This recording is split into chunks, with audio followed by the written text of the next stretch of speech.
right, I'm out with Winnie and Dusty, working on some obedience around squirrels and dogs and other distractions. And someone had a great question for me. It was, I'm getting ready to have our dog for a really short board and train. It's only 4 days, prong collar training. And her dog's got a lot of allergy issues. And she was just asking me about food and treats and all that good stuff. So I wanted to address it in one of my Rants with Love. So Bethany Wilson from Ruff Rehab Dog Training and Rescue, talking about when do you use treats, when do you use kibble, and when not to use it.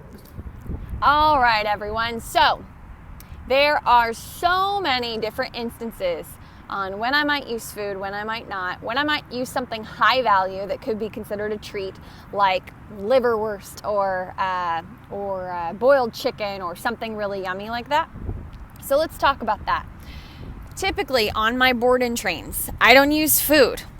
I train first, and then once we've kind of gotten through that barrier of I don't work without payment, then I'll start to use food for motivation and for reward. But they got to earn it first, right? They got to learn the process through the training tools, and then I add food. Okay, so that's one way that I'll do it. And it's always their kibble. It is never, ever treats. Now, when are there exceptions for treats? Dogs under 4 months old. They won't take kibble. They would if I had them skip a few meals, but sometimes I don't have time for that. So I might use some treats for the first time or two and then gradually wean them over to kibble. That's an option I'll do for dogs under 4 months old sometimes, okay? Now, the only other time that I will use treats is if I'm doing a one-on-one appointment with someone, haven't met their dog before, haven't worked with their dog before. Usually if the owners are there, all those previous bad behaviors, I don't get an edge on having the dog to myself. So I might use some form of a treat or a higher value food to be able to get that dog's attention quickly. Another instance where I will use high value treats, even in a board and train, is if a dog is highly fearful of humans. Then absolutely I will use high value food. Let's see, what else? And then the rest of the time, of course, I don't. So just to give you a few examples, we've gotten in several dogs recently that have just been real, like bulls in China shop kind of attitude. And they've been used to payment. They've been used to treats. Maybe they've done group classes, something like that, and everything they get payment for. So I'll work them on some basics for 5, 10, 15 minutes, whatever their threshold might be. And then they just stop working. They're like, you don't have food, you're not petting me, you're not telling me how amazing I am, I'm done. And that's an amazing working moment, not only for me, but for the owners, okay? Your dog shouldn't always work for payment, right? Especially when they already know their basics and they just haven't been proofed in different situations. And they're just doing what you've taught them to do, is work for food or work for a lot of praise really consistently. So the problem with that is they won't listen to you in high stress situations, and they won't listen to you for long periods of time. So it's like this amazing moment where they just want to stop working, and you slow things down and you really help them through those moments.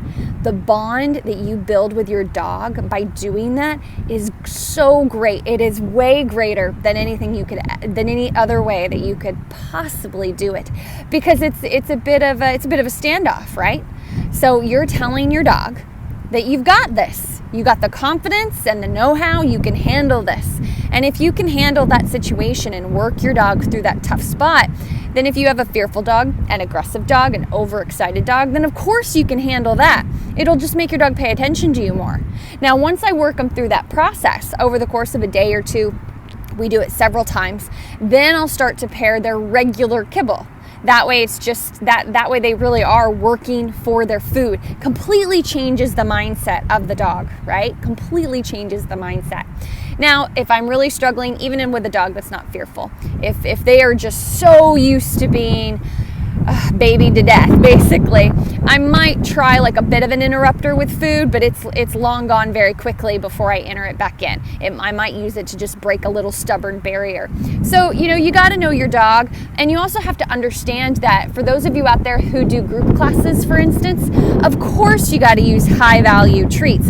You're in a high distraction environment with lots of other dogs, and you only have an hour to work. You have 1, maybe 2 to 3 instructors with some helpers, and they want you to get the most bang for your buck, right?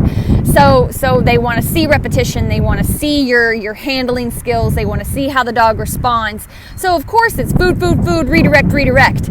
That's normal. I did classes for a couple of years, taught classes, and of course that's what we did. Really common, it's not unusual at all. But you're supposed to wean your dog off of that, right? And they never really show you how to do that. You never really get that far, right? You're just supposed to teach basics and you redirect excitement. You never actually fix excitement or fear or aggression or whatever the case may be. So yeah, keep those things in mind. Primarily, I like to work dogs for their food. That's always the best way to go about doing it.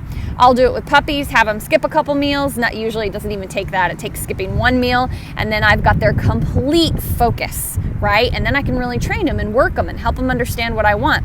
And they work for their daily food. That's what they want to do anyway, guys. That is what they want to do.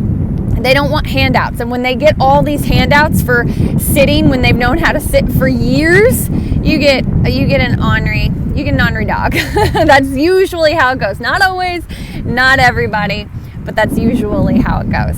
All right, so thanks everybody for watching. And if you have any questions for me for our live Q&A, just private message me on Facebook, Ruff Start Rehab, or I'll have a post that says post questions here, again on my Facebook on Ruff Start Rehab. All right, thanks everybody.